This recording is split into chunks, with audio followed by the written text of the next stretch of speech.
বর্তমানে পাঞ্জাবের লুধিয়ানায় ট্যাক্সি চালিয়ে আর্থিক সংগ্রামের মধ্য দিয়ে যাচ্ছেন। 2026-এর আজ আমার এই প্রথম ভিডিওতে ফেসবুক, ইনস্টাগ্রাম আর ইউটিউবের সমস্ত ফ্যামিলি মেম্বার্সকে ইংরাজি শুভ নববর্ষের শুভেচ্ছা আর শুভকামনা জানিয়ে আজকের এই ভিডিওটি শুরু করছি।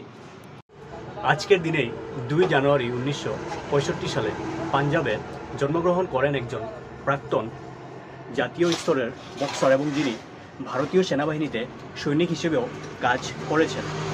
তিনি হলেন ভারতীয় বক্সার লখবীর সিং। ওনার পিতা ছিলেন মহিন্দর সিং এবং ওনার মাতা ছিলেন জসপ্রীত কৌর।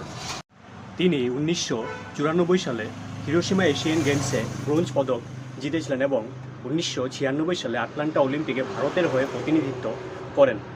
বর্তমানে পাঞ্জাবের লুধিয়ানায় ট্যাক্সি চালিয়ে আর্থিক সংগ্রামের মধ্য দিয়ে যাচ্ছেন।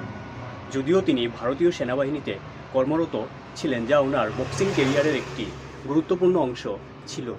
ওনার এই অবস্থা ক্রীড়া মহলে আলোচনার জন্ম দিয়েছে, যেখানে অনেকেই ওনার মতো প্রতিভাবান প্রাক্তন ক্রীড়াবিদদের সহায়তা করার জন্য এগিয়ে এসেছেন। ওনার এই জীবন কাহিনী ভারতের অনেক ক্রীড়াবিদের কঠিন বাস্তবতাকে তুলে ধরে, যারা খেলাধুলায় দেশের জন্য গৌরব বয়ে আনলেও পরে আর্থিক অভাবে ভোগেন। Doctor Mansukh Mandaviya, the union minister of sports affairs and sports in India, আপনার কাছে আমার একটি বিনম্র অনুরোধ। আমাদের দেশের হয়ে অলিম্পিকে এক সময় যারা গৌরব অর্জন করেছেন, আমি মনে করি তাদের এই কঠিন পরিস্থিতিতে আপনি যদি আজ একটু সহায়ের হাত বাড়িয়ে দিন, তাহলে খুবই ভালো হয়।